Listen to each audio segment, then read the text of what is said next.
So introducing the perfect test strip printer.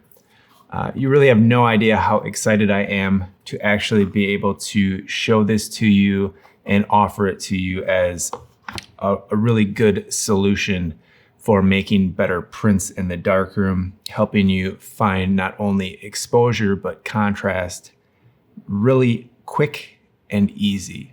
This has definitely become one of my most relied upon darkroom tools, not only to get my exposure correct, but dial in my contrast at the same time really quickly.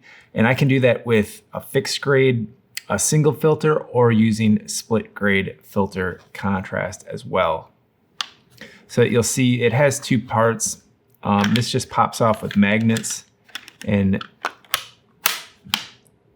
then it's held down with magnets. It's a pretty simple design. So I've been refining this over the last couple months and really trying to make it just the most efficient, the best tool for you. So I wanted to give you a quick sneak peek, as this will be available really, really soon. So it basically has 4 parts. This is a slide, and what this allows it to do is save space on the easel. Then you have the main mask or top, which is perfect for targeting specific areas in your print, which is really important. Then the other part is a slide like this, and I use this a lot for test strips when judging split grade, or if there's a wide expanse, more of a traditional style test strip, but it still saves me paper because I can place a smaller piece in here and then I just make my strips. So my goal with this test strip printer was to not only save you time, but money and paper, all while helping you make better prints in your darkroom. And that's what this little guy does. And I'm really, really proud of all the improvements I've made over the existing design. And it's actually kind of fun to use because of the little magnets.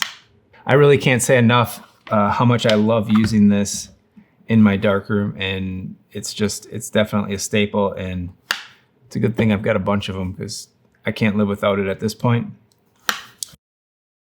Now that you have your paper trimmed up, it's time to actually make some test prints. So the first way to do it with just a fixed grade, what you're gonna do is just set whatever filter, say 2.5, 2 filter. I usually like to start with a lower contrast, but whatever you really want to do. And you're gonna focus everything up on the baseboard, get everything focused and to the right light level approximately. The more you do this, the more you'll be able to judge exactly where you want to be with that. I like to shoot for, again, the 16-second in the middle in that area. I find that's a good area to start to be able to do a little bit of dodging and burning.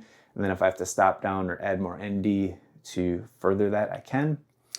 But what you're gonna do is search for like the highlight or the particular area on the print. So I just wanna find a place on here that's an important highlight. All right, so I pull that out to begin with so I can see where that highlight is. And now I can flip this way, I can flip this way. So if there's a highlight on the edge, I can do it that way. Just about anything, but I'm gonna just go ahead and use this clock again as the example. And I'm gonna stick it there, and then the magnets do hold it in nice and tight.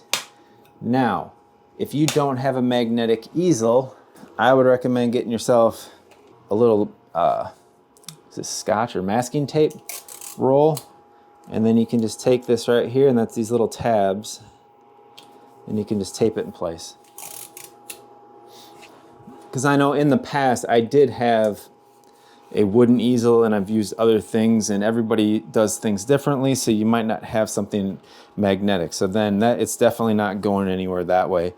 So now what I do, I'll usually have this on. I'm just gonna pull it off so you can see. So now I'll just take the paper and I'll hit one edge, and in the dark it's really easy to do this too. I'll just kind of slide one edge in, fold it in, then I take and just slide it in and I push it up into the right.